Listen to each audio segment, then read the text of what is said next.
আজান শুনতে পাই, আমার গুরের পাশে দিয়ে ভাই নামাজি রাহা যাবে। পবিত্র সেই পায়ের ধ্বনি এ বান্দা শুনতে পাবে।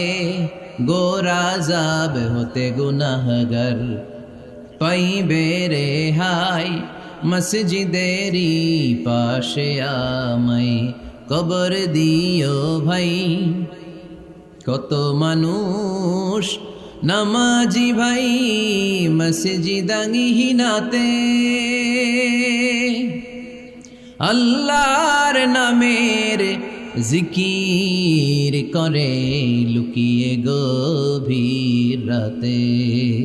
আমি তাদের সাথে ওই আল্লাহর নাম জপতে